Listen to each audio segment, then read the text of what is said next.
Boa tarde para você que acompanha a Gazeta do Povo. Começou mais um Entre Linhas nesta quinta-feira. Agradeço a você que estava no Sem Rodeios e permaneceu aqui para a gente continuar aqui no Entre Linhas. Temos assuntos quentíssimos aí, saindo do forno mesmo, discussões para a gente fazer aqui no Entre Linhas. A começar pelo fato de Hugo Motta, presidente da Câmara, decidir engavetar o PL da anistia. Uma decisão no momento que parece bem oportuno para alguns, né? Logo antes de viajar na comitiva que vai ao Vaticano, junto com Lula, estará inclusive Hugo Motta, e parece que a promessa é que nessa viagem exista bastante negociação com quem? Com o presidente do Supremo Tribunal Federal, Luiz Roberto Barroso.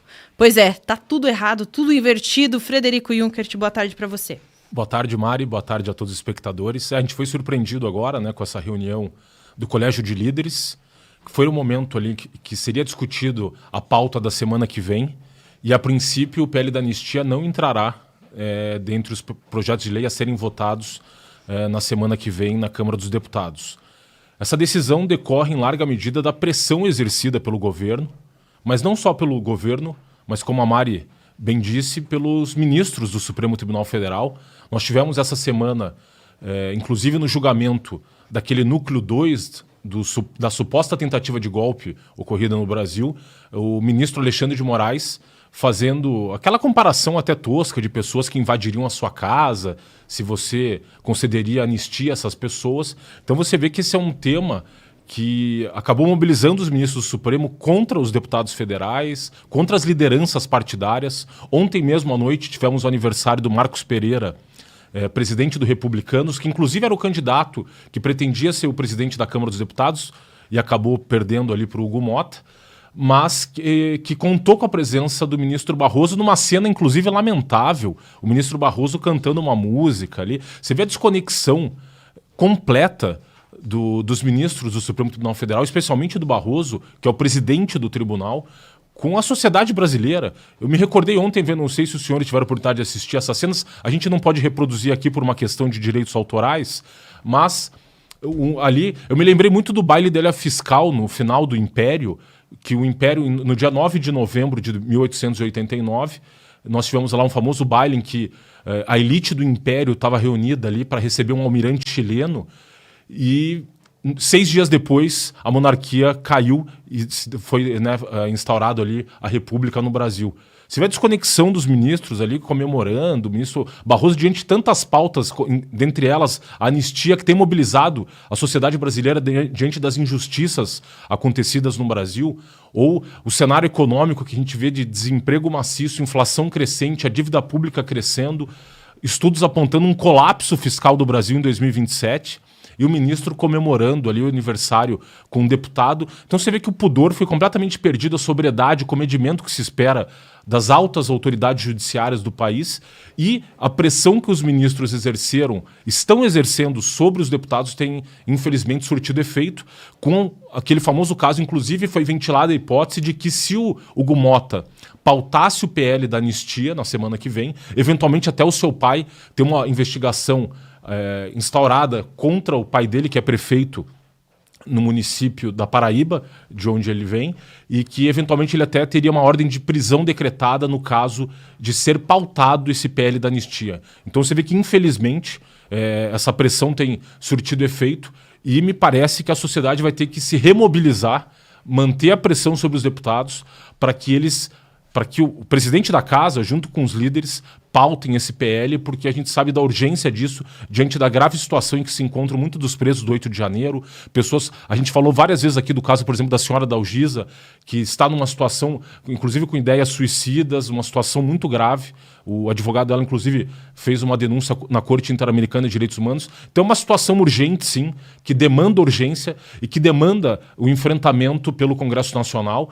E o Hugo Motta, ontem no evento, chegou a dizer que, olha, a pauta da anistia não pode atrapalhar outros projetos importantes, como o da questão da isenção do imposto de renda a quem ganha até R$5.000. Acontece que essas votações não são contraditórias. Numa sessão de votação na Câmara dos Deputados, vários projetos são votados numa mesma sessão. Então esse é um argumento falacioso do presidente da Casa, porque nada impede que o projeto do imposto de renda seja votado, que sim é um projeto benéfico para os brasileiros em relação àqueles que ganham até R$ 5.000, mas da mesma forma o projeto da lei de anistia pode ser votado e em nada atrapalha o andamento dos trabalhos da Casa, conforme ele afirmou ontem nesse evento. Certo, Frederico. Agora a gente vai conversar com a deputada Silvia Waiampi. A gente sabe que o PL se manifestou depois dessa decisão de engavetamento do PL da anistia, dizendo que agora vai fazer obstrução. A gente viu uma obstrução parcial, um pouco relativa recentemente, mas agora deverá ser uma obstrução mais séria, tentando pressionar, já que foi tão difícil, né, deputada, conseguir essas 262 assinaturas pedindo pela urgência desse projeto. Boa tarde para a senhora. Seja bem-vinda aqui ao Entre Linhas. Obrigada, boa tarde para vocês. Bom, o PL, óbvio, não abre mão de que essas pessoas, praticamente quase que a totalidade delas, seja inocentada, seja anistiada, porque há uma confusão sobre essas questões, né? É óbvio que você não vai dizer que essas pessoas tentaram um golpe com bíblias na mão. É necessário muito mais do que isso, né? Ter toda uma polícia armada, ter armamento, ter uma porção de coisas para uma possível tomada de poder. Ninguém toma o poder ou assume as cadeiras ou destitui pessoas de instituições num período onde ninguém vai circular aquela área, né? E era um domingo. Obviamente que a maior parte das pessoas, nós vemos que ali gritavam, não pode quebrar, não pode fazer, protege, tem um infiltrado que está quebrando aqui, não somos nós. Era isso que nós ouvíamos durante as transmissões e os vídeos que eram produzidos por essas pessoas ali. E, obviamente, essas pessoas, né, que denunciaram, que estavam ali, que foram vítimas do acaso também, né? E essas pessoas não podem ser condenadas a 17 anos, 14 anos de prisão. E você, muitas das vezes, sabendo, como foi o caso, por exemplo, da Priscila, que é uma pessoa que todo mundo viu em vídeos, que ela veiculou de uma forma muito pesada, quebrando, nós não sabemos qual foi o final do julgamento dela, né? É uma pessoa assim que passa despercebido, mas que era realmente uma das pessoas que estava realmente atuando naquele local, enquanto muitos estavam ali de forma inocente. E essas pessoas estão sendo julgadas pelo mesmo peso de pessoas que estavam infiltradas ali, se aproveitando da boa fé de cidadãos brasileiros que acreditavam numa alteração de um processo, que tinha uma esperança por ter liberdade. Talvez essas pessoas vislumbrassem algo que talvez boa parte da sociedade brasileira ainda não tinha percebido, dos graves riscos que o Brasil corria e corre, e que nós estamos vendo nesse momento, né, com vários escândalos acontecendo no país, uma inflação de difícil controle, uma falta de controle, inclusive dos gastos públicos, o povo brasileiro tendo que pagar a conta ao final, ficando cada vez mais insuportável essa dívida e esse comprometimento, né, das políticas públicas que tanto se fala no país. Então, nós estamos vendo assim 2 pesos e 2 medidas. Né? Então, traficantes sendo soltos, liberados, pessoas que realmente afetam a sociedade e a liberdade do povo brasileiro, em liberdade, sendo colocados para irem para as suas casas, continuar cometendo os seus crimes, enquanto um povo que sequer sabia manusear a arma, no máximo uma Bíblia na mão, estão sendo condenados a 17 anos. Então, são coisas completamente diferentes. E essa pauta, por exemplo, justamente por entender disso, o PL não abre mão de que os inocentes sejam anistiados. Deputada, até aproveitando, né, a senhora falando sobre o PL, aí a gente sabe que o PL, inclusive, apoiou a candidatura, né, de Hugo Motta. Existe uma certa decepção aí? Como que deve ficar essa relação neste momento? Ou então devem aproveitar para pressionar realmente mais para que esse PL não permaneça engavetado, apesar de todas essas circunstâncias? Olha, eu vou falar por mim, tá? Eu tenho uma excelente relação com o Hugo Mota. Então, há muitos anos, alguns anos atrás, eu necessitei atuar dentro da segurança pública, né, dentro da Comissão de Segurança Pública e Combate ao Crime Organizado, e eu tive todo e total apoio do Republicanos, em especial do Hugo Mota, para que eu pudesse atuar em cima das questões dos crimes praticados contra crianças na região norte. Então, nós tivemos projetos de leis aprovados na Câmara que estão no Senado Federal esperando relator, que é onde se dobra a pena de abusadores de crianças. Nós sabemos que na Amazônia brasileira, que é uma realidade que a sociedade brasileira não conhece, então nós acabamos olhando a Amazônia com determinada poesia e sem conhecer a realidade daquele lugar. Então, lá crianças são vendidas para abuso sexual. Lá, crianças são traficadas para outros países para retirada de órgãos.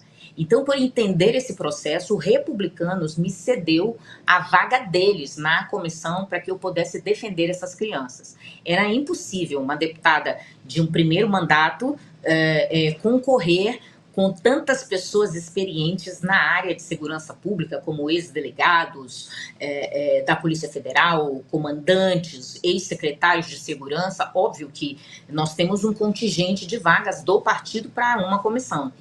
E eu sobrei.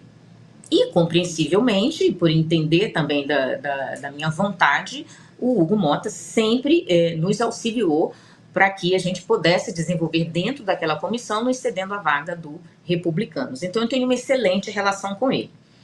E também entendo que ele fica numa sinuca de bico, do tipo que ele tem uma determinada pressão de um lado, tanto de pessoas que pensam de forma diferente de nós, que somos oposição, e ele precisa conciliar a casa, ele precisa manter a casa sob equilíbrio, pautando as coisas para a gente não atrasar, né, vários projetos que são importantes também para o Brasil. Então, eu entendo e compreendo o posicionamento dele quanto ele querer pautar determinadas questões que vão afetar a economia brasileira e querer discutir a anistia daqui a 2 ou 3 semanas. Óbvio que nós entendemos já agora, enquanto partido que o apoiou, que mesmo que o Brasil precise caminhar nas suas questões da economia, que está de mal a pior, existem pessoas que estão inocentes e pagando um preço exacerbado com a perda da sua liberdade, que não tiveram direito a um julgamento digno, que não passaram por um processo onde essa pessoa pudesse se defender dignamente. Então, nós estamos vendo aquele sofrimento que não pode perdurar. É uma questão de direitos humanos. E, ao mesmo tempo, temos a questão de um país que precisa se manter economicamente, de um país que está com uma economia abalada e que boa parte da sociedade ainda não entendeu. Então, você imagina que ele tem que administrar todas essas pressões. E dando também, a minha opinião, apenas a minha, que eu represento apenas a minha opinião neste exato momento agora, eu entendo que agora, por conta de vários feriados que estiveram um acima do outro, sem ter essa concentração de todo um colegiado, de todo um plenário junto, que ele não quisesse o pautar agora. E óbvio que a gente vai ter uma porção de ilações, suposições, e dentro dessas suposições, óbvio que uma delas vai reverberar de uma forma bem mais explícita, né? Que é essa de não querer pautar a anistia por achar que existem outras coisas mais importantes. Talvez dando crédito, né, de que possa ser discutido entre os dias 5, 6 e 7. Ótimo, deputado. Agora o Frederico também quer fazer algumas perguntas para a senhora. Deputado, a gente sabe que ultimamente há um desequilíbrio entre os poderes no Brasil e me parece que muito dessa retirada aí, do projeto da lei, né, da lei de anistia decorre de uma pressão tanto do Poder Executivo sobre o Poder Legislativo quanto do Poder Judiciário. O que a senhora acha desse atual cenário brasileiro em que parece que tanto o Senado quanto a Câmara dos Deputados, infelizmente, tem cedido aí ante essa pressão dos demais poderes. E fica claro aí que há um desequilíbrio dos poderes atualmente. Quais as medidas que o Poder Legislativo poderia tomar, inclusive diante de projetos de lei que tramitam na Casa e de PECs, para tentar, de alguma maneira, reequilibrar os poderes, né, nessa equação que está tão difícil de ser mantida no Brasil, né? Nós estamos muito polarizados, né? Assim como cada um tem a sua prioridade, cada deputado traz consigo e cada senador traz consigo uma experiência e uma percepção do processo legislativo, de governabilidade, ou da importância do território ao povo que ele representa, daquele estado, ou de uma classe, ou uma bandeira de luta. A minha percepção, eu olho, né, sempre os conceitos, sempre me referindo ao meu país como uma nação soberana. E como nação soberana, nós precisamos sempre estar atentos a essas questões. Então, qualquer interferência ou interveniência que venha fazer com que o país, enquanto representatividade ou como uma nação soberana, fique instável, nós precisamos ponderar ou rediscutir processos e representatividades. Nesse contexto, as pessoas não estão olhando, boa parte de algumas manifestações, eu percebo que não estão nos olhando ou se vendo como uma nação. E acabam se olhando como núcleos, como partidos ou como grupos para tomadas de poder, e esquecendo do principal, de que uns representam o povo e outros representam o seu estado, e juntos fazemos uma nação, né? Então somos representantes de uma nação. E se em algum momento um órgão, uma instituição começa a competir para deixar essa nação instável, essa precisa ser admoestada. Então, cumpre ao legislativo legislar para que nenhum outro poder possa se sobrepor ao outro. E o que é que tem acontecido? Alguns poderes têm se colocado por sobre os outros. Então, atividades que devem ser feitas, por exemplo, pelo legislativo, que seria a confecção dessas leis, elaborar leis e fiscalizar, muitos de nós têm deixado de fazer isso, né? E fazendo com que outros tenham assumido um papel do qual não lhes pertence. E enquanto outros grupos se aproveitam dessa polarização de conceitos e opiniões políticas. E nós precisamos repensar o valor que nós temos e esse processo histórico pelo qual nós estamos passando, porque a história de todas as civilizações, elas se repetem, e nós estamos vendo erros do passado se repetindo agora. E qual vai ser a decisão a ser tomada? Esse é o grande X da questão. Devemos parar de polarizar as coisas e cada um focar naquilo que realmente deve ser focado. Quem tem que legislar, legisla. Quem tem que ser o guardião da Constituição, que seja o guardião daquilo que já foi aprovado no Congresso Nacional. E aquele que tem que ser o gestor, o administrativo, né, que seria o executivo, que possa poder gerir as políticas públicas das quais precisam ser aplicadas no Brasil. Ótima deputada, a gente agradece muito a sua participação aqui, te espera mais vezes aqui no Entre Linhas, viu?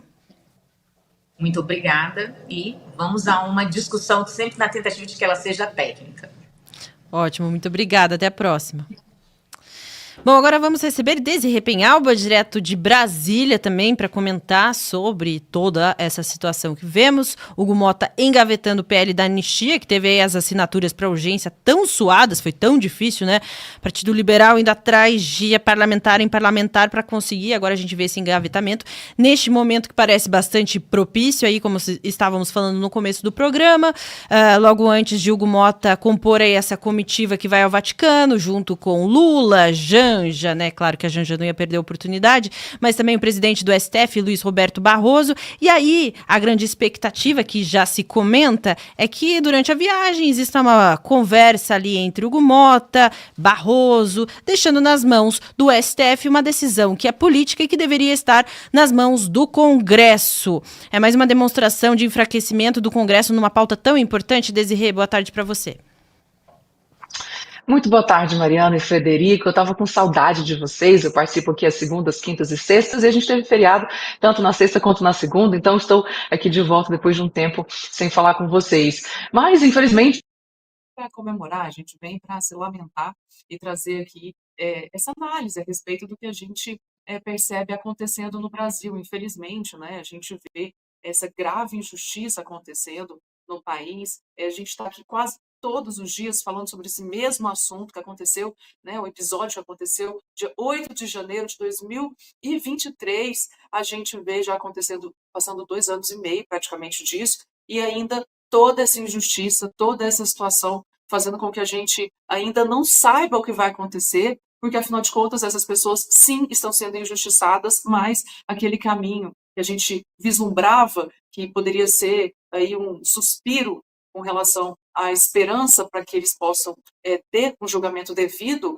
exatamente às faltas que eles cometeram, não, ao contrário, eles continuam sofrendo e cada vez mais aqueles que poderiam ajudá-los têm engavetado a solução, como é o caso agora do Hugo Mota, que recebeu dos parlamentares aí um requerimento de urgência para que esse projeto de lei fosse aí pautado na sessão do plenário, mas infelizmente ele tem articulado, fazendo reuniões aí, dizendo que não vai pautar o PL da anistia. E aí a gente percebe, né, que na fala dele, ele menciona, olha, existe esse sentimento de convergência, de que algo precisa ser feito. Isso é a fala do Hugo Mota. Ele diz que se está acontecendo algum tipo de injustiça, deve ser combatida, mas jamais o parlamento pode ser insensível com qualquer pauta. Só que esse é o ponto, né, gente? A gente percebe que por mais que a fala dele seja no sentido de que toda a população brasileira também concorda que realmente precisa ser feito algo nesse sentido, a gente não percebe que é a ação dele. Porque, detalhe, né, a gente percebe que se existe uma governabilidade hoje desse desgoverno no Brasil, é exatamente porque a população está com medo, a população está receosa e preocupada com a injustiça. Não é um governo que a gente percebe que a democracia tem sido valorizada. Com essa forma dos ministros do STF trabalharem a oposição, as pautas da oposição, a gente percebe que é um governo aliado com o Poder Judiciário para oprimir a população e fazer com que todo mundo fique com medo e, obviamente, eles consigam, dessa forma, levar adiante a possível governabilidade. E depois a gente vai entrar aqui em outras pautas sobre corrupção, que, obviamente, deixam toda a população indignada, mas não pode se levantar contra isso, porque todo mundo está com medo e, claro, qualquer tipo de oposição ou qualquer tipo de clamor popular maior pode ser tido como uma represália muito maior do que, né, deveria, com relação à proporção. Eu quero trazer aqui uma questão. O PL, ele veio apresentar, né, o partido do Bolsonaro veio apresentar um tipo de negociação na esperança, né, de tentar fazer com que a oposição tenha alguma estratégia aí. Eles estão, né, tentando segurar as emendas de comissão. Existe aí uma regra informal dentro do Congresso Nacional de que 70% dos recursos das emendas de comissão são distribuídos, né, entre todos os partidos e 30% fica com a legenda que comanda o colegiado. Aí é a única coisa que o PL identificou aí como instrumento, né, de negociação para que o Hugo Mota e os demais parlamentares ajudem a cobrar que essa pauta seja entrada aí na ordem do dia lá na Câmara dos Deputados. Só que o detalhe é que a gente observa isso como uma coisa tão superficial, é tão pequeno, que chega a ser até constrangedor, que a oposição está tão insuficiente assim de recursos, né? Porque é uma margem muito mínima de negociação, é muito fácil qualquer tipo de outra emenda for deslocada, no final das contas eles são obrigados, mesmo segurando, no final das contas eles têm que obrigatoriamente entregar essas emendas aos parlamentares, tudo mais. E aí a gente percebe, né, na época do governo Bolsonaro, além de enfrentar uma guerra uma pandemia, ele tinha mídia contra ele. Mas agora, nem o partido do Bolsonaro, nem a oposição, parece que não tem nada. E, ao contrário, a gente percebe que o Hugo Mota, em vez de ajudar a oposição, que é forte, a gente tem um grupo muito grande aqui no Congresso Nacional, que apoia tanto a anistia quanto as pautas da oposição.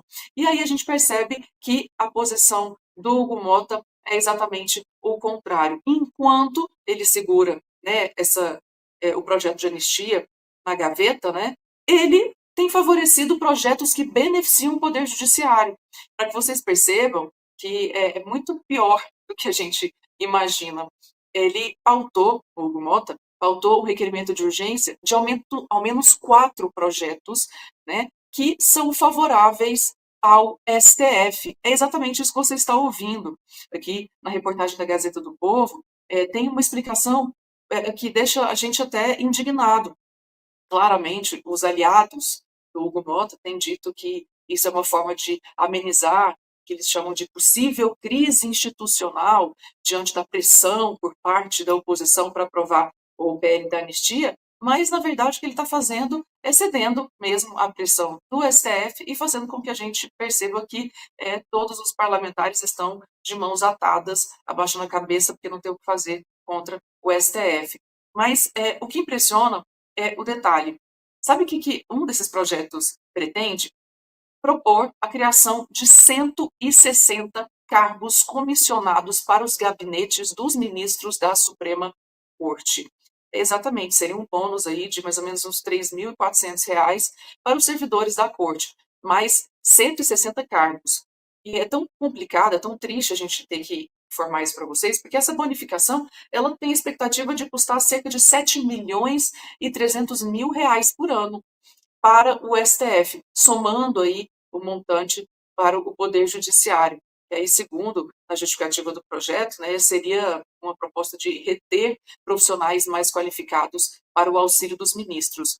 O contraste disso que a gente percebe é que as pessoas que trabalham para os parlamentares recebem valores muito irrisórios, eles realmente trabalham demais, com um salário bastante baixo em comparação com os demais, principalmente relacionados aos salários do Poder Judiciário, e a gente não vê uma busca por tentar aprimorar também aqueles servidores que estão ali no Congresso Nacional, ajudando também a oposição. Então, essa manobra faz com que toda a oposição fique bastante indignada, inclusive trazendo aqui uma fala do deputado Luiz Felipe de Orleans Bragança. Ele diz: se algo está precisando de urgência, é a reforma do judiciário para reduzir cargos e não a criação de mais cargos. E a gente, obviamente, tende a concordar com o deputado. Enfim, Mariana e Frederico, Hugo Mota está surpreendendo negativamente.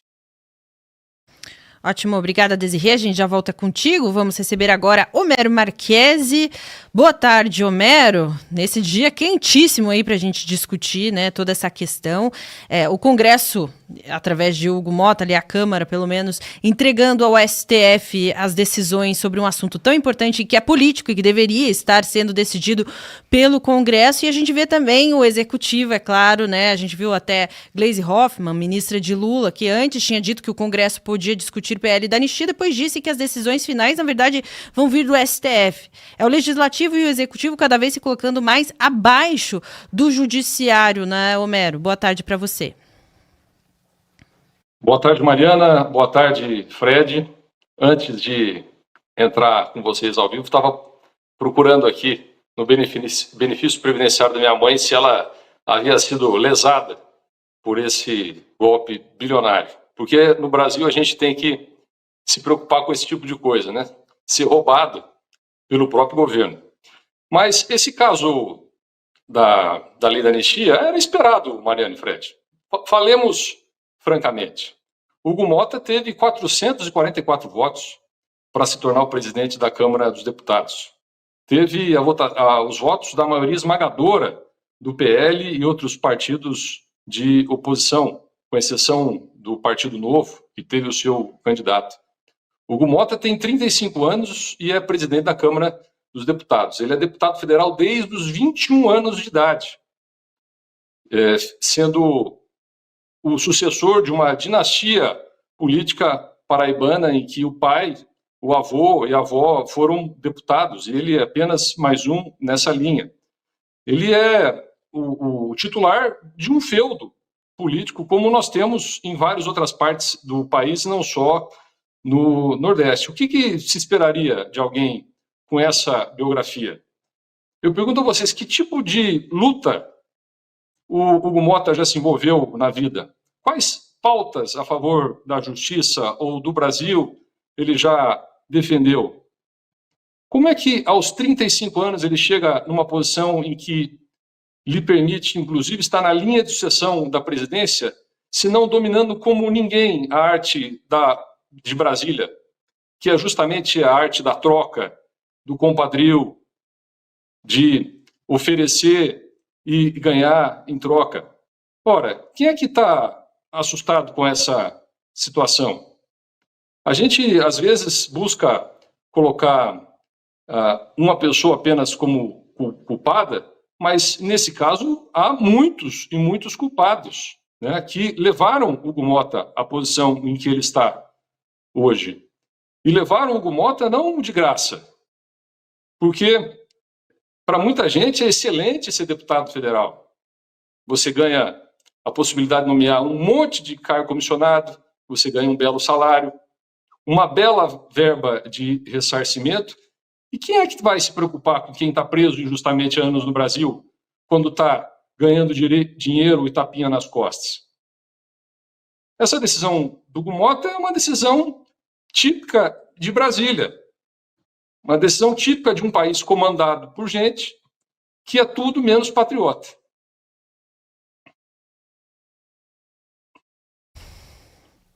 Homero, e qual você vê como as saídas aí para aumentar essa pressão sobre o Hugo Motta e sobre os líderes da casa, né? Porque a gente sabe que num primeiro momento ele falou que dissuadiu os líderes de apoiarem o requerimento de urgência. Então o líder do PL, Sóstenes, foi angariando uma assinatura após a outra e chegou aí o número de 262 assinaturas, dos quais 146 são de deputados da base do governo. E agora, quando teria que pautar, até com base no que ele havia dito anteriormente, que falou, não, aí agora depois ele veio com a desculpa, não, vamos esperar os líderes definirem. E pelo que saiu dessa reunião dos líderes, apenas o PL e o Novo já queriam pautar o projeto na próxima semana. Qual a pressão que pode ser exercida aí sobre o presidente para que, eventualmente, ele acabe cedendo e, enfim, paute esse PL? Fred, o Hugo Motta tapeou quem se deixou ser tapeado. Vamos falar francamente. Estava na cara que ele ia fazer isso. Fez isso a vida inteira, não vai fazer agora? Negociou a vida inteira o que era melhor para ele, não para o país, não vai fazer isso agora? Então, e veja só o caso.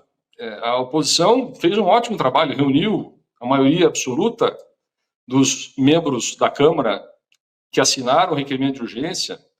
E agora o Hugo Motta inventou uma interpretação de que, bom, apesar de estar lá no regimento, que se a maioria absoluta dos membros da Câmara assinarem o pedido de urgência, eu não preciso necessariamente colocar para votar. Mas de onde que ele tirou isso?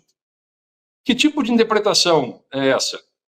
E o que me choca, Fred, é como a maioria absoluta da Câmara pede uma coisa, uma pessoa diz o contrário e todo mundo diz, tá bom, chega. Ele disse, ele está nessa posição, embora a gente tenha colocado ele lá.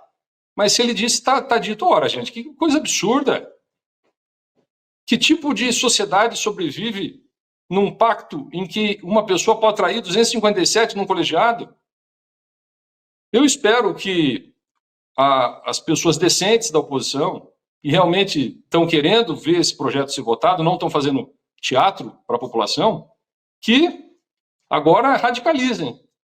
Eu estou lendo alguns tweets de deputados da oposição dizendo que vão fazer obstrução total nas comissões, no plenário. É isso mesmo que tem que ser feito. Se a palavra não vale nada, pelo menos algum tipo de ação tem que ser exigida. E a população precisa continuar fazendo a parte que cabe a ela, que é pressionar, que é cobrar. Né? Quem sabe, por uma iluminação divina, a maior parte do Congresso torna-se corajosa e patriótica e faz com que, pelo menos, o regimento da Câmara seja cumprido. Ótimo, Homero. Também ainda sobre esse assunto, né? A gente viu, como estava falando no começo, a ministra Gleisi Hoffmann falava sobre como cabe ao STF decidir se vai diminuir as penas ou não, né? Essa regulação. E aí a gente viu o ex-presidente Jair Bolsonaro se manifestando sobre isso, dizendo que não é nem bom, né? Isso de a gente ver, por exemplo, no caso da Débora, voltando para casa. É claro que se a gente for pensar nos filhos, sim, ela está numa condição melhor, mas a gente tem que tomar muito cuidado e não se contentar com isso. Porque, no fim das contas, o que o Jair Bolsonaro defende é a anistia irrestrita, né? Você vê esse risco também, né, de essa redução de penas acabar só silenciando um pouco a opinião pública, essa pressão, e, no fim das contas, não resolver de fato o problema? Vamos partir do começo, Mariana. Esses processos judiciais são uma fraude, é preciso ser dito, né, isso é preciso ser dito. Essas pessoas não cometeram um golpe de Estado, essas pessoas podem ter cometido crimes de outra ordem, como dano, mas não cometeram um golpe de Estado. Seus direitos estão sendo violados.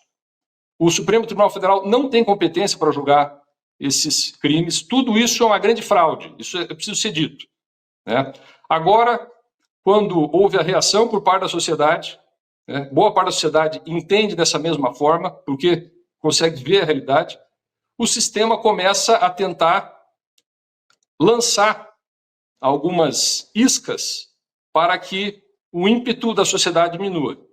A primeira isca é essa: não, vamos tentar fazer um acordo entre a Câmara e o Supremo Tribunal Federal para diminuir a pena, né? Vamos fazer uma reinterpretação aí do que aconteceu, talvez até a gente aprove uma revogação de algum tipo de crime aqui no Código Penal para diminuir um pouco a pena. Ora, qual é a confiança que a população pode ter numa promessa dessa, de quem está há anos passando ela para trás? Está certo, presidente Bolsonaro. Não é para recuar nesse assunto. É preciso insistir naquilo que é justo, que é a anistia para essas pessoas. E as pessoas têm que prestar muita atenção com essas táticas de tapeação que vão começar a surgir, já estão surgindo hoje em Brasília.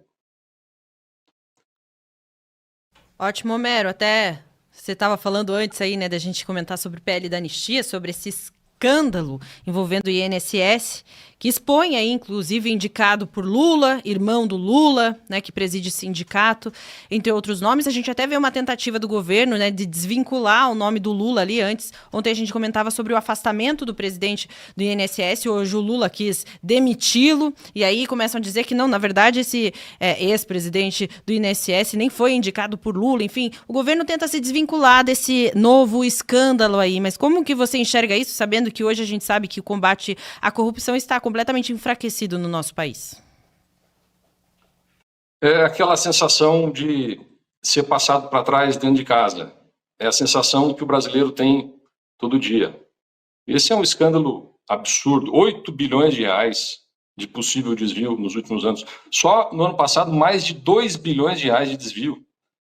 E afetando as pessoas que mais precisam, né? As pessoas que normalmente não têm outra fonte de renda porque estão aposentadas ou estão recebendo pensão.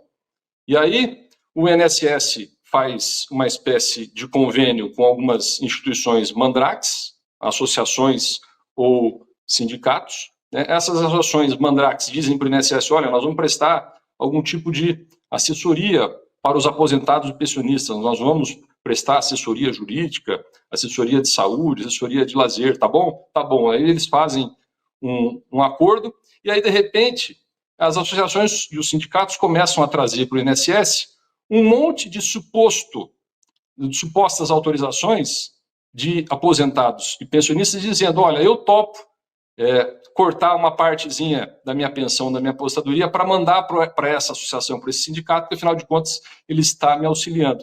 Só que o INSS nem sequer analisa se, de fato, essas entidades têm a capacidade de prestar o volume de serviço que ela está anunciando que pode prestar. Mal analisa se as assinaturas existem ou elas correspondem com a realidade, enfim. O débito vai crescendo, ninguém toma providência. A imprensa fez reportagem sobre isso no passado, né? Houve a notícia de que havia investigação, ninguém tomou providência, o repasse para essas entidades só aumentava. E aí o que a gente pode concluir? Há ou não há conivência por parte do governo com isso? O que vocês acham? Ora, é evidente, né? É evidente, e a gente cansa, né? Chega uma hora que, até desculpa, hoje eu estou um pouco exaltado, mas chega uma hora que a gente cansa, né? Até porque mexem com a família da gente. Estava preocupado antes, olhando aqui a aposentadoria da minha mãe, é uma falta de respeito tremenda. A gente olha o que foi apreendido com os investigados, Ferrari, Porsche, milhões de reais em dinheiro vivo, relógio para tudo quanto é tipo, obras de arte. É muito bom ser malandro no Brasil, parece, né, Mariana e Fred? Infelizmente. É verdade. A gente já volta contigo, Homero. Qual que é a sua opinião, Frederico, sobre mais esse escândalo aí que a gente vai desvendando, né? Agora foi retirado, inclusive, o sigilo sobre ele. Não, com certeza, Mário. Primeiro, é mais um absurdo aí de uns escândalos envolvendo o PT. Ontem eu me recordava que quando foi primeiramente noticiado essa operação da Polícia Federal, tiveram muita preocupação, uma parcela da imprensa, de dizer que o presidente Lula havia sido informado.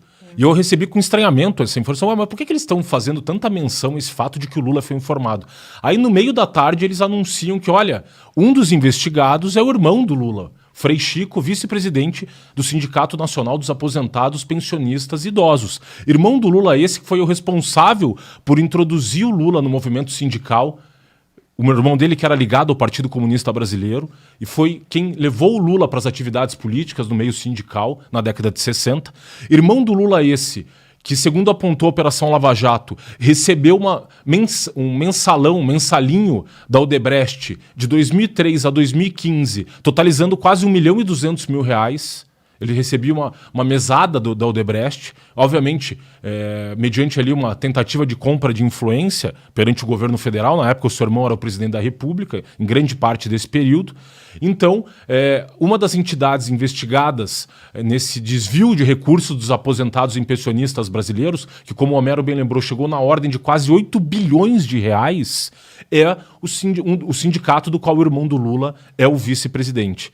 Então, e nos recordemos ainda de que não é a primeira vez que o governo do PT está envolvido em desvio de recursos de aposentados no Brasil. Nós tivemos o célebre caso da investigação, que era um desdobramento da Operação Lava Jato, que envolveu então a ministra Gleisi Hoffmann e seu ex-marido Paulo Bernardo, que, quando ministro do Planejamento, fez um esquema de desvio de recursos ali dos empréstimos consignados dos aposentados, em que havia um superfaturamento das taxas administrativas cobradas para o gerenciamento dessa consignação aí dos empréstimos, e uma parcela desse dinheiro ia para o bolso da senhora Gleisi Hoffmann e do senhor Paulo Bernardo, conforme apontado ali pela operação na época. Inclusive, eles estão respondendo ao processo até hoje relativamente a esses fatos. Então, não é a primeira vez, infelizmente, que o governo do PT está envolvido num escândalo que envolve o desvio de recursos das pessoas que mais precisam na fase, né, avançada da idade, idosos que necessitam desse dinheiro, e você vê essas entidades surrupiando o dinheiro desses aposentados e pensionistas. E o que é pior, uma auditoria do Tribunal de Contas da União, realizada no ano de 2023 pelo ministro do TCU, Haroldo Cedras, já apontava todas as irregularidades que redundaram nessa operação da Polícia Federal. Havia ali na época essa auditoria do TCU numa apuração exclusiva da Gazeta do Povo, que foi levantado o sigilo dessa auditoria, e a Gazeta trouxe esses fatos a público.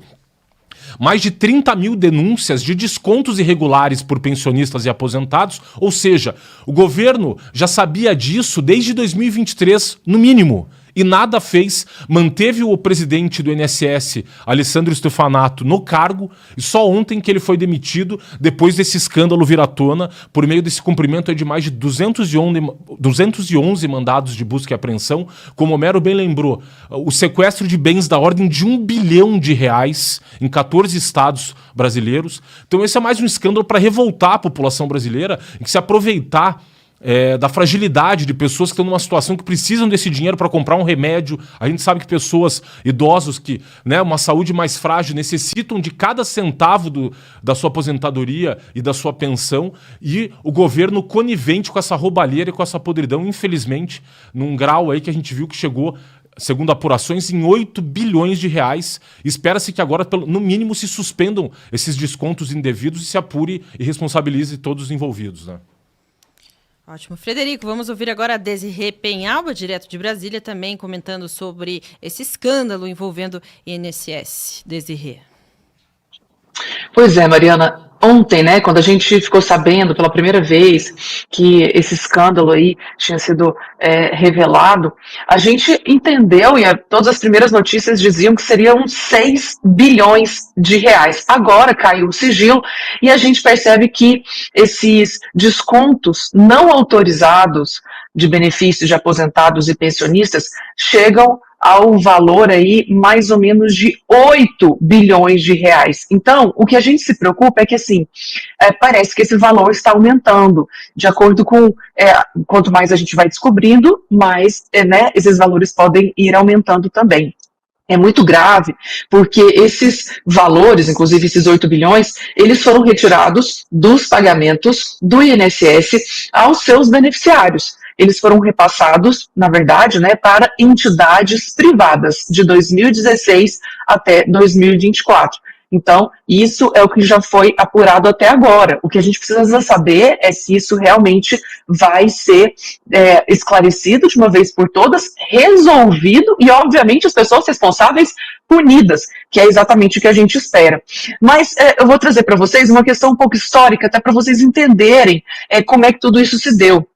Nesse relatório que foi feito pela Controladoria Geral da União, eles pegaram aí um subgrupo de 90 aposentados e pensionistas, né, as entidades apresentaram a documentação do INSS dessas 90 pessoas que estavam ali ou aposentados ou pensionistas, e 81% desses aposentados e pensionistas, eles negaram ter autorizado o desconto e 80% chegou a negar a filiação a essas entidades, no caso sindicatos principalmente.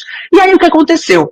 A Controladoria Geral da União avaliou que essas assinaturas, elas podem ter sido recolhidas sem que os aposentados soubessem que estavam ali assinando para ter esse desconto. Ou então, pior ainda, pode ser que essas assinaturas ou esses documentos tenham sido fraudadas. E isso faz com que tudo seja ainda mais grave. O motivo também pelo qual fizeram essa auditoria é porque teve um crescimento enorme, atípico e súbito do montante de descontos nessas mensalidades associativas, que inclusive o relatório diz que basicamente triplicaram em 2 anos, passando de mais de 500 milhões de reais em 2021 para 1,3 bilhão de reais em 2023. E aí também dispararam os números, né, relacionados aos pedidos de cancelamento desses débitos.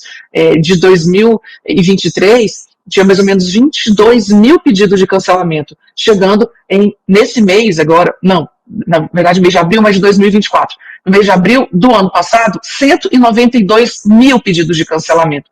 E aí o que aconteceu? Esse relatório da Controladoria Geral da União diz também que aconteceram várias falhas no INSS. E aí existe uma lista enorme aqui, que inclusive a reportagem da Gazeta do Povo traz com toda clareza para vocês que são assinantes. Mas vamos lá, eu vou explicar para vocês as principais. Primeiro, que descontar do aposentado do INSS era fácil, mas bloquear o débito, não. Eles perceberam também que tem uma ausência total de fiscalização e auditoria para esses procedimentos de desconto. Inclusive, tem uma fragilidade nos procedimentos de celebração dos acordos de cooperação técnica com essas entidades, e que também fragiliza muito esse tipo de operação. Entre o fato de ter uma quantidade de pessoas, né, ou seja, uma equipe técnica reduzida para atuar nesses processos, o caso também de que a digitalização dos serviços do INSS não tem controles internos, tem dificuldades enormes para os beneficiários identificar esses descontos, como até mesmo para utilizar as ferramentas digitais, que seja para solicitar o cancelamento. Então, é muito grave, é uma sucessão de erros que a gente tem percebido, pelo menos até então. Agora, diante, né, da criticidade dessa situação, né, revelada pelos resultados dessas entrevistas, a Controladoria Geral da União fez uma série de recomendações para a INSS, obrigando que eles bloqueiem de forma imediata novos descontos, mas ainda existe toda uma dificuldade para cancelar os anteriores, que isso não foi resolvido ainda. mas esperamos que seja resolvido em breve. E, obviamente, aprimoramento tanto desses procedimentos de formalização, acompanhamento, execução, suspensão e cancelamento desses descontos, para que a gente consiga finalmente ter uma situação normalizada. Lembrando que a gente está falando de aposentadoria, né, de pensão para pessoas que precisam, porque já são idosos, são pessoas que têm algum tipo de doença, e é muito grave que essas pessoas que são as mais sensíveis, as mais frágeis e vulneráveis aí do Brasil, sejam exatamente as que estejam sendo atacadas neste momento, o que obviamente envergonha o nosso país. Sem mencionar o fato do irmão do Lula estar envolvido nisso, que faz com que a gente também fique mais triste, porque obviamente a gente passou aí pelo Lula 1, Lula 2, toda a expectativa de que talvez passando na prisão ele pudesse ter um pouco de vergonha e buscasse aí meio de lisura nesse novo governo, mas não é isso que a gente está vendo. Por fim, como eu já mencionei, esperamos que tudo isso seja resolvido, as pessoas devidamente punidas, mas que a gente não deixe de se indignar, mas também prioritariamente, que não nos esqueçamos, principalmente porque o ano que vem tem eleições, e esse tipo de ação deve sim ser lembrada para que não voltemos a votar em quem não está gerindo bem o dinheiro das pessoas, principalmente das pessoas mais vulneráveis desse país. Ótimo, Desirê. Frederico, mais uns detalhes aí para comentar sobre esse assunto, né? Estava me recordando aqui, Desirê, até enquanto estava falando do irmão do Lula, né, o Frei Chico, que está sendo, o sindicato do qual ele é vice-presidente, está sendo investigado nessa fraude do INSS, que o sindicato acabou soltando uma nota em defesa do Frei Chico. Eu só queria ler aqui para os nossos espectadores para fazer menção a um fato que me chamou muito a atenção. Frei Chico, irmão do presidente Lula, tem uma trajetória respeitada no sindicalismo. Iniciou sua militância ainda nos anos 60, antes mesmo do irmão, como metalúrgico no ABC, e foi um dos pioneiros na organização dos trabalhadores no ABC paulista. Atuou com coragem durante o regime militar, sendo uma das vozes mais firmes na luta pela redemocratização do Brasil e pelos direitos dos anistiados políticos. Fecha aspas. Ou seja, eles querendo ressaltar que o irmão do Lula foi uma daquelas pessoas que lá no final da década de 70 bradou pela anistia ampla, geral e restrita, as mesmas pessoas hoje que gritam sem anistia em relação aos presos do 8 de janeiro. Então, só para mostrar a incongruência, né, o quão contraditório são essas pessoas que há 40, 50 anos lutavam ali pela anistia, pela lei que foi aprovada em 1979 no Brasil, e hoje se colocam aí contra a anistia. Inclusive, saiu uma notícia agora, em última mão também, de que o líder do PL, Sóstenes Cavalcanti, declarou que o PL vai fazer obstrução absoluta de todas as pautas na Câmara dos Deputados, até que o PL da anistia seja pautado pelo presidente da Casa, menos 2 projetos que eles não vão fazer obstrução, que é a questão da cassação do deputado Glauber. Eles continuarão trabalhando para que ela avance e ele seja devidamente cassado, e também a questão da suspensão do processo do Alexandre Ramagem, que está sendo processado, e nesse caso do suposto golpe de Estado, e que também o Congresso vote, aí, a Câmara dos Deputados vote pela suspensão do processo em relação à Ramagem, que é uma prerrogativa dos deputados, a gente chama de imunidade processual, e a Câmara apreciar e suspender esse processo em trâmite no STF. Então, o líder aí do PL na Câmara já declarou que a partir de agora o PL fará obstrução total na Casa, com exceção dessas 2 questões que envolvem o Glauber e o Ramagem. Ótimo, Frederico. Agora a gente vai acompanhar um vídeo que o Vitor Kunzel, acompanhado de Lucas Lencin, os comandantes aqui do programa, vão colocar para a gente seguir a conversa por aqui. Tem esse prazo, né? Em nome do senhor, tá? Ele faz a defesa comigo. Sim. Ele vai perguntar para quem sobre a defesa dele comigo. Sim. A senhora tem ciência que a senhora está dentro de uma sala UTI do hospital? Eu conversei com os seus advogados, os diretores do hospital, que eu estou aqui mandada, né? Mandada por quem? Por isso que eu chamo mandado. Não, você está mandada por quem aqui? Mandado pelo Supremo Tribunal Federal. Não sou o Supremo Federal. Quem é a pessoa do Supremo que mandou você para cá? Você sabe quem é? Não, se eu sei, não, eu quero ter certeza. O relator, por favor, qual é o nome dele? Você sabe, está anotado aqui. Não, por favor, leia o nome dele para mim. Ministro Alexandre de Moraes. Então, o ministro Alexandre de Moraes deu a missão para a senhora vir ao hospital e tomar minha assinatura, isso mesmo? Eu falei para ele que esse mandado foi expedido dia 11 de dezembro, de abril. Aí dia 12. Se a gente não visse esse vídeo, eu queria dizer, né, iam surgir várias narrativas de que foi mentira, que ele foi intimado em plena UTI, né? E depois da circulação desse vídeo, que pelo menos ajuda as pessoas a conhecerem a verdade ali, né? Lembrando que essa intimação veio depois de Jair Bolsonaro fazer uma live. Parece que até um castigo. Não, você fez uma live, então você vai ser intimado aí na UTI mesmo. E aí, agora, o sindicato acusa Bolsonaro de abuso por gravar oficial de justiça que o intimou na UTI. Tem mais esse processinho aí agora, Frederico? É, isso aí, Mari. Você vê como incomodou, né, esse vídeo, porque primeiro que chama atenção o medo da oficiala de justiça ali em falar o nome do ministro Alexandre de Moraes. O mesmo medo que tem o Eduardo Talhaferro quando disse que tinha medo que, inclusive, eventualmente fosse morto por revelar os bastidores da atuação do gabinete do ministro no STF. Você vê que ela fica ali numa paura, assim, né, consternada de ter que falar o nome do ministro Alexandre de Moraes, provavelmente com medo de alguma represália em relação à prática desse ato. Mas você vê mais um ato em que o ministro viola o Código de Processo. Mais um exemplo. E para as pessoas, mas vocês não estão implicando muito com o Alexandre de Moraes? Eu faço questão aqui de ler o artigo do Código de Processo para as pessoas falarem, olha, não é implicância, infelizmente. Eu gostaria que fosse implicância contra o ministro Alexandre de Moraes, mas não é. Artigo 244 do Código de Processo Civil, que se aplica subsidiariamente, nesse caso, no processo penal. Não se fará citação, salvo para evitar o perecimento do direito. Para as pessoas entenderem de quem estiver participando de ato de culto religioso. Ou seja, a pessoa está rezando, você não vai lá, né? Um dos atos ali mais sagrados da vida em sociedade, a liberdade de culto, você não vai interromper um padre rezando ou um fiel que está num templo religioso, numa igreja, que esteja para fazer a citação de um processo. De cônjuge, companheiro de qualquer parente do morto, no dia do falecimento, nos 7 dias seguintes. Ou seja, o Código de Processo tem a preocupação de respeitar aquela fase do luto, em que a pessoa está passando, né, pela a perda de um ente querido, está se recuperando daquela situação. Então, o que fez o legislador? Falou, não, vamos poupar a pessoa de passar por mais uma penitência de receber a citação nesse período do falecimento de um ente querido até 7 dias após. Depois, inciso 3, de noivos, nos primeiros 3 dias seguintes ao casamento. Ou seja, a pessoa casa, ela está feliz, um momento ali de euforia, você evita estragar aquele momento fazendo a citação dos noivos nos 3 dias seguintes ao ato do casamento. E por fim, inciso 4, do doente enquanto grave o seu estado, que é justamente o estado do presidente Bolsonaro. Eu acho que provavelmente o ministro Alexandre de Moraes não tem conhecimento das ciências médicas, porque só pode ser isso.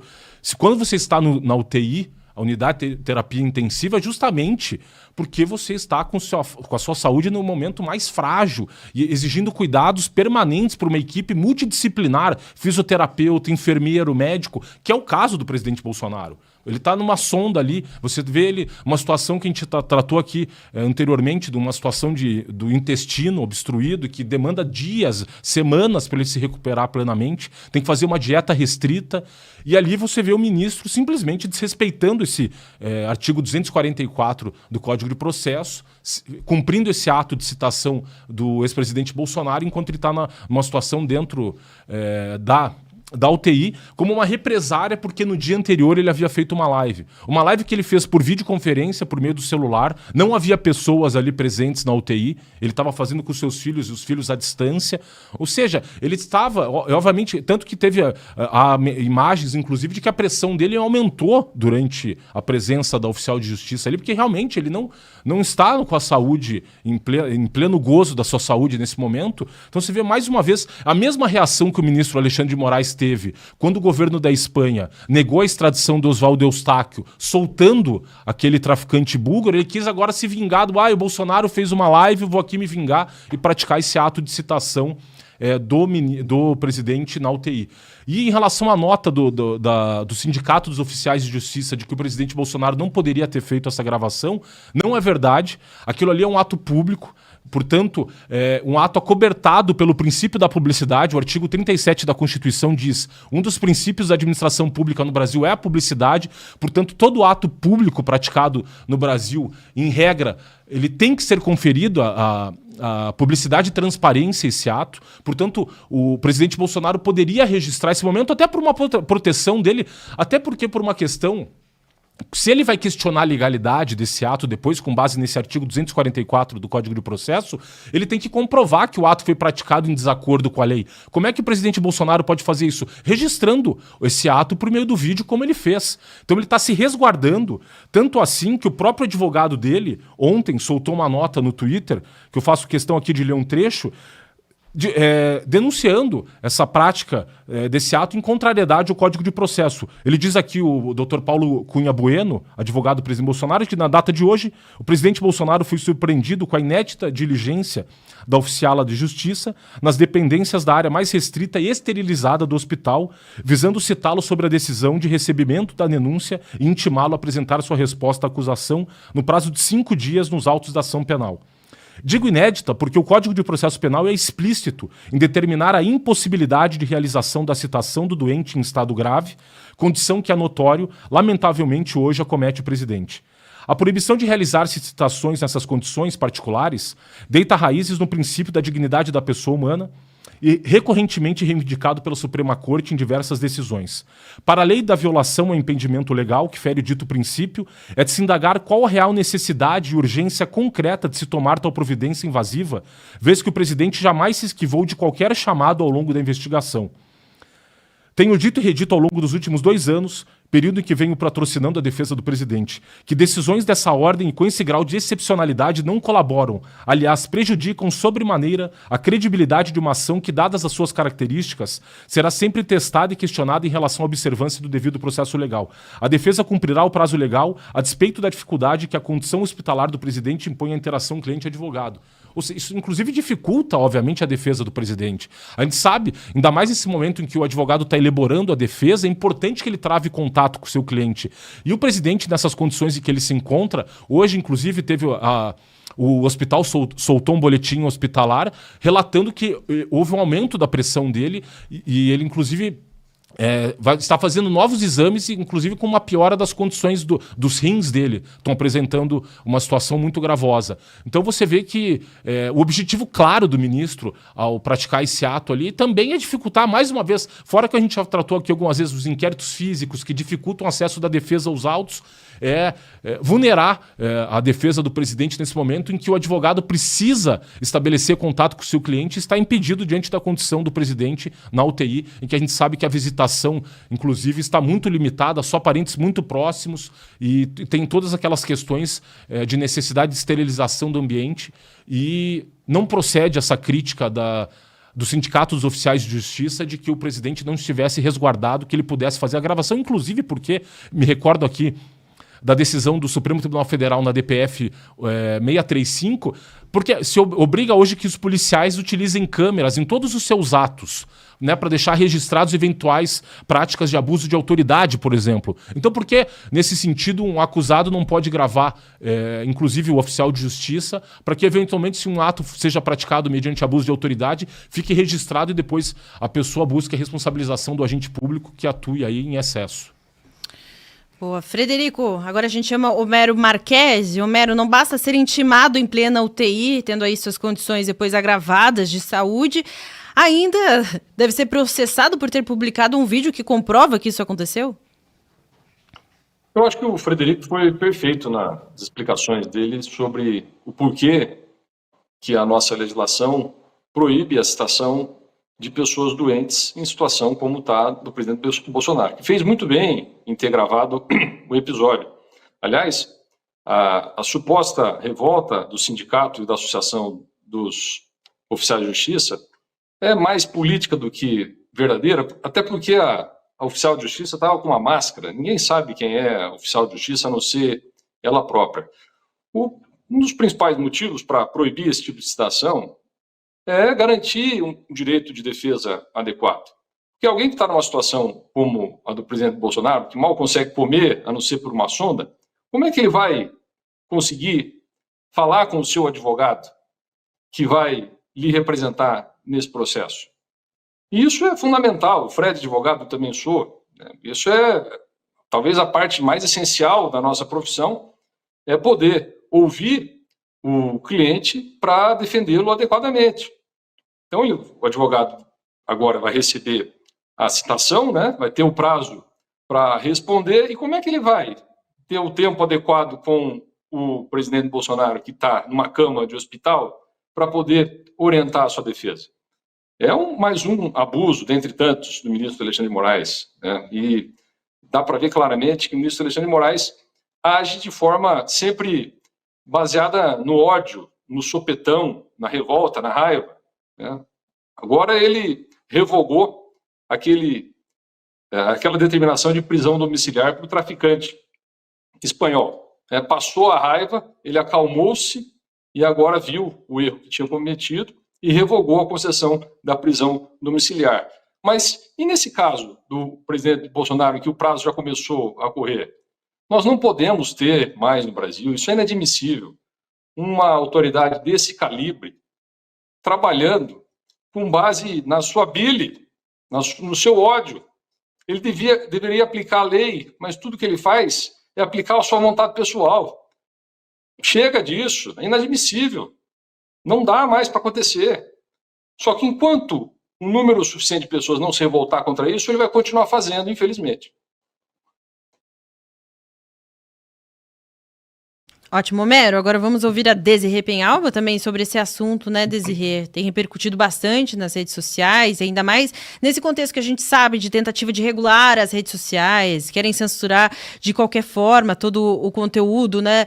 Querem ter controle sobre aquilo que é publicado, e aí a gente entende muito bem nesses momentos porque existe tanto interesse de controlar aquilo que é publicado nas redes sociais, né, Desirê? Exatamente, Mari, porque é nas redes sociais que a gente, pelo menos, compartilha uma indignação e percebe que não é só a gente. E também, para aqueles que não são juristas, se informam também, porque ali é onde vários advogados colocam, como o Frederico colocou aqui, o artigo do Código Processual Penal, que as pessoas vão entender como é que funciona. Peraí, mas isso é justo, não é? E acaba que isso é a verdadeira democracia. A gente vê as pessoas se indignando, buscando soluções e, obviamente, a compreensão real do que aconteceu. E também avaliando a questão desse episódio, a gente percebe que a oficial de justiça estava lá de máscara, ela ficou o tempo inteiro de ombros recolhidos, é clara a mensagem, ela estava ali numa situação tão desconfortável, e qualquer pessoa que estivesse na posição dela percebe que ninguém quer estar no meio dessa situação, e é também um motivo pelo qual muitas pessoas se afastam da política. Elas simplesmente querem viver a sua vida e não querem ter que ficar no meio dessa situação toda, coitada ali tendo que falar o nome do Alexandre de Moraes, morrendo de medo de talvez ser punida também por isso, e ao mesmo tempo ouvindo o que o Bolsonaro estava falando, desabafando de forma óbvia. Ele ficou nervoso com a situação, porque ele estava ali na UTI, muitos de nós nem sabíamos que seria autorizada a entrada de pessoas dentro de uma UTI, ainda mais em se tratando de uma oficial de justiça, que estaria ali, à revelia da lei. Aí a gente percebe que realmente é uma covardia muito grande o Alexandre de Moraes fazer isso com o Bolsonaro, tanto para humilhá-lo, quanto também humilhar o profissional, no caso, a profissional que estava ali fazendo seu papel.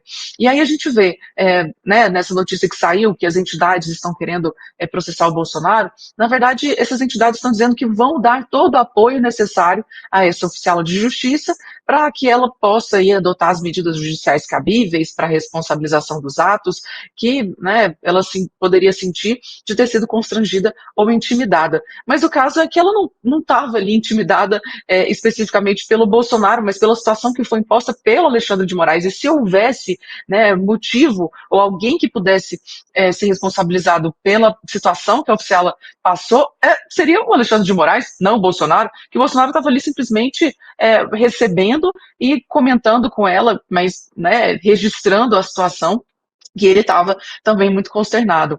Agora, é triste como a gente percebe como estão politizando tudo, E aí a gente percebe que, por parte do ministro Alexandre de Moraes, a gente não percebe esse cuidado em obedecer à lei. Será que a gente tem percebido isso em outros aspectos? É claro que não. Se ele não respeita nem o Código de Processo Penal, não vai respeitar um senhor idoso, que é um ex-presidente da República, que está no leito da UTI.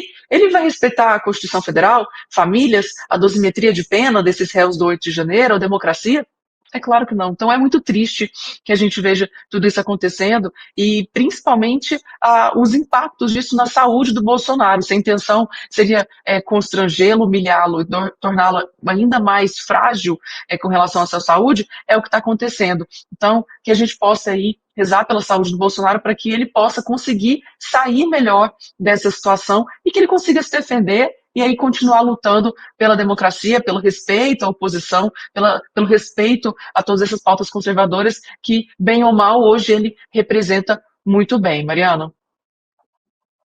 Ótimo, Desirê. A gente sabe que você tem muito trabalho por aí, então a gente te dispensa por hoje e a gente se encontra amanhã aqui, viu, Desirê? Até amanhã, se Deus quiser. Até. Agora a gente vai receber aqui no Entre Linhas o advogado Jeffrey Chiquini. Boa tarde para o senhor. Bem-vindo aqui ao programa Entre Linhas. Opa, Um grande acho que privilégio. Opa. Tá um pouco atrasado a minha fala? Não, acho que agora já se acertou. Tava um pouquinho atrasado, mas agora se acertou. Conta pra gente, né, como tem sido. A gente conta aqui todos os dias sobre abusos do STF, né? A gente discutiu tanto essa semana, caso Felipe Martins, caso Daniel Silveira, inclusive, conversando com os advogados dos dois, né? E a gente vê caso Débora Rodrigues, a gente vê agora o caso de Jair Bolsonaro, como estávamos falando até agora. O que tem sido feito, né? Existem novas iniciativas nas quais o senhor é incluído aí como um dos autores para combater esses abusos do Supremo Tribunal Federal? Pois é, todos os dias nós temos novidade, né? A gente acorda e a gente dorme falando de Suprema Corte.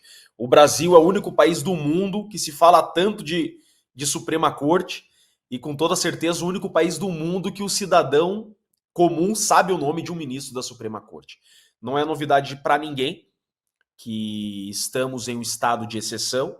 Não é novidade para ninguém que regras estão sendo desconsideradas e as formalidades básicas de um processo não estão sendo respeitadas. Isso já é unânime, uníssono, já estamos cansados de falar e mostrar todos os erros. A questão é, o povo quer entender quando que tudo isso vai acabar. Quando que vai ter um fim essas arbitrariedades? É importante destacarmos que para entender por que está chovendo, a gente tem que entender como que a nuvem se formou, né? Então é muito importante fazermos um retrospecto histórico realmente do que está acontecendo, né? Esse caso ele começa na Suprema Corte com uma finalidade. Essa é a verdade. Ele começa na Suprema Corte com a finalidade de ser rápido. É por isso que tudo começa a acontecer da forma como está acontecendo. Então, eu consigo imaginar aqueles ministros reunidos numa sala e dizendo entre eles, como que nós fazemos para acabar com esse processo em 2025, Mariana? Então nós temos que começar com esse caso na Suprema Corte. Então veja, eles poderiam muito bem dar uma aparência de legalidade. Sabemos que é um jogo de cartas marcadas. O que eles querem é a condenação do Bolsonaro com sua prisão e ineligibilidade e dos demais acusados. Eles poderiam dar uma aparência de legalidade, porém, isso demoraria. Imagine só começar esse caso em primeiro grau. Primeiro grau, ia ter que subir para o segundo grau, ia ter que ir para o STJ e depois chegar no STF. Daria uma aparência de legalidade. Porém, isso demoraria para 2026, 2027. Isso demoraria no mínimo 3 anos até chegar na Suprema Corte.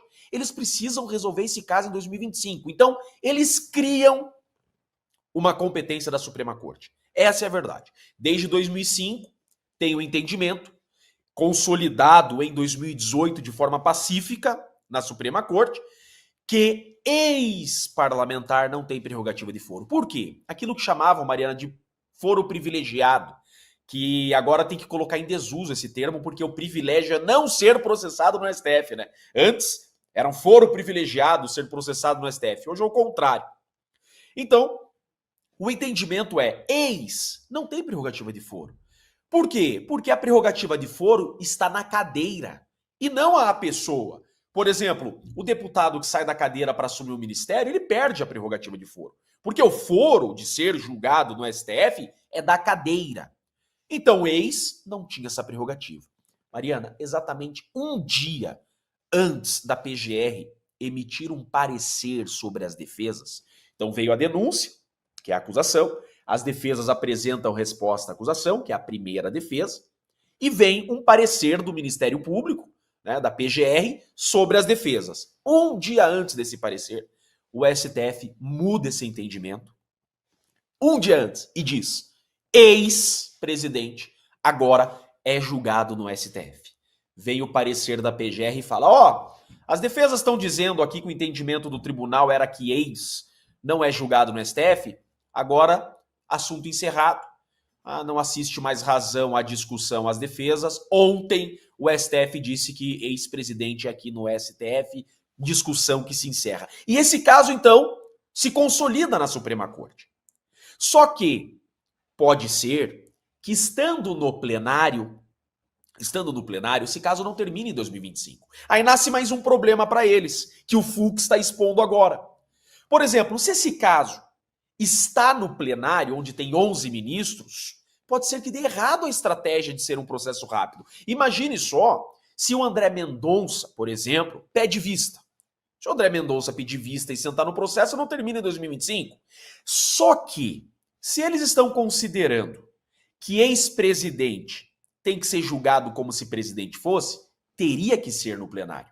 Porque o regimento interno diz que prerrogativa de foro é no plenário. E todos os acusados de 8 de janeiro foram julgados no plenário pelos 11 ministros. Só que poderia demorar o processo. O que eles fazem? Mais uma vez, um enjambre e jogam esse caso para a primeira turma. Veja que toda a estratégia deles tem uma finalidade bem pré-fixada, que é ser rápido a condenar Bolsonaro e os acusados. E tudo é um enjambre. Eles mudam tudo em cima da hora para alcançar o objetivo. E mandam para a primeira turma. Por que para a primeira turma? Porque só tem companheiro.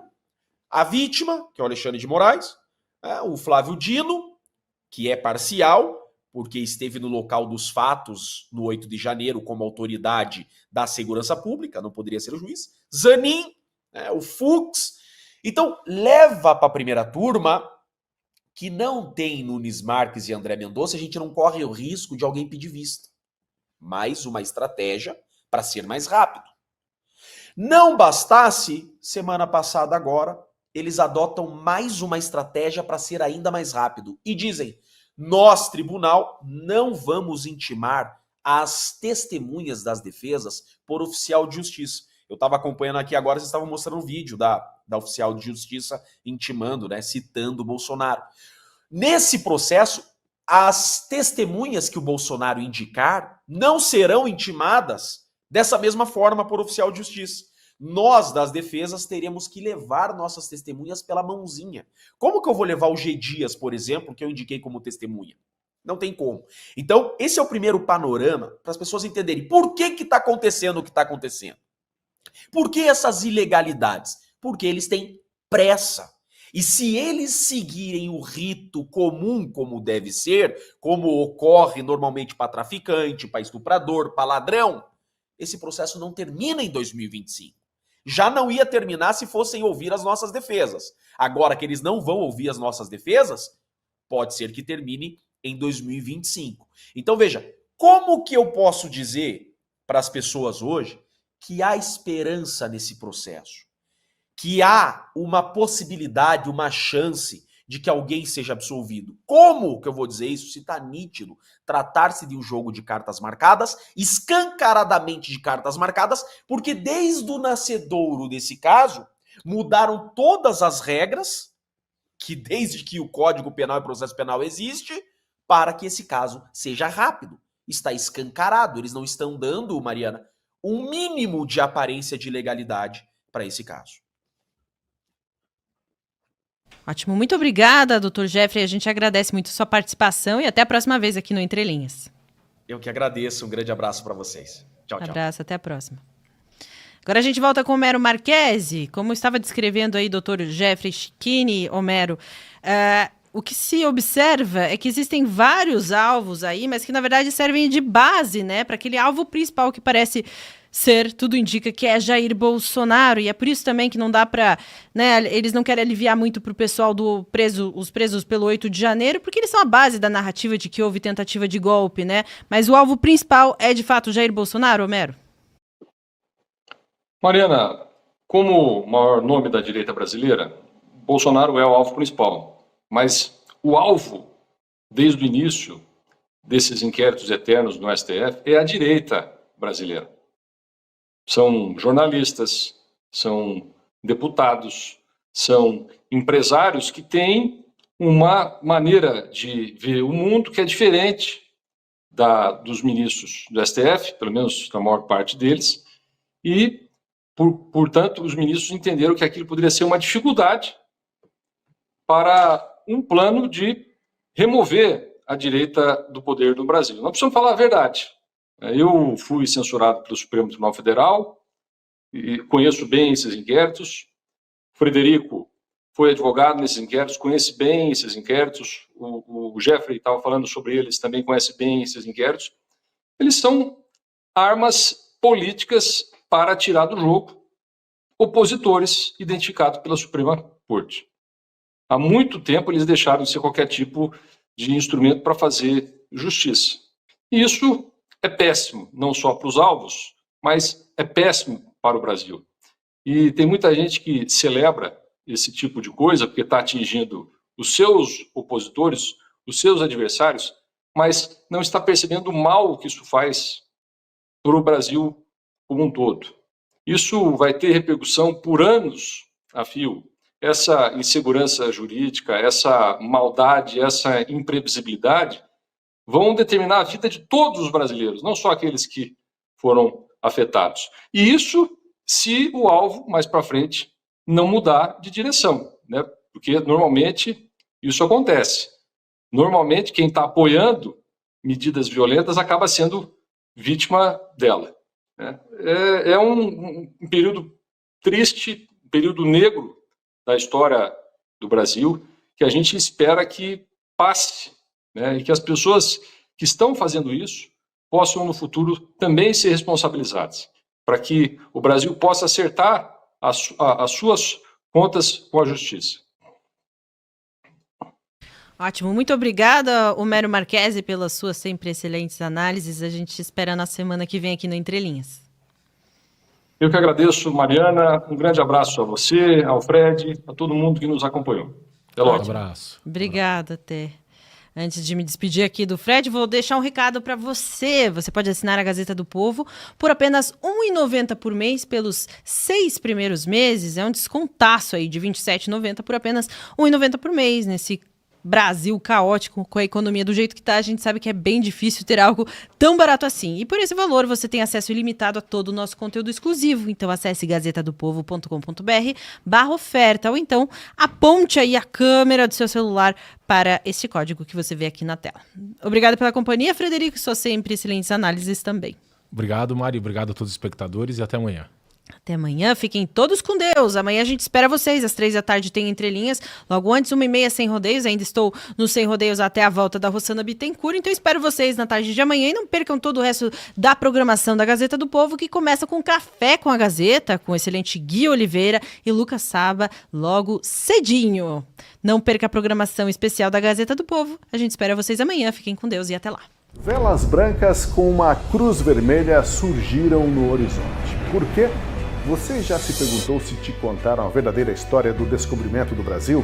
As caravelas que desbravaram o oceano não estavam sendo apenas empurradas pelo vento, nem os seus tripulantes motivados apenas por objetivos comerciais. Havia algo mais profundo movendo aqueles homens até as terras brasileiras.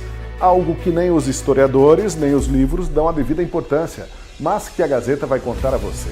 A fé cristã. Promoção Brasil 525 anos. Ao assinar a Gazeta do Povo, nesse momento, você receberá o e-book exclusivo A Ordem de Cristo e a História Secreta do Descobrimento. Um livro fascinante sobre o papel decisivo da Ordem Cristã nas expedições marítimas e na colonização que fundaram o nosso país. Sua assinatura da Gazeta já vem com 90% de desconto. Pague apenas R$ 1,90 ao mês nos 6 primeiros meses. Condição única para ler o noticiário, acompanhar os seus colunistas favoritos e garantir o seu e-book. Clique no link e assine agora. Promoção Brasil 525 anos. Para construir um Brasil melhor, precisamos da verdade.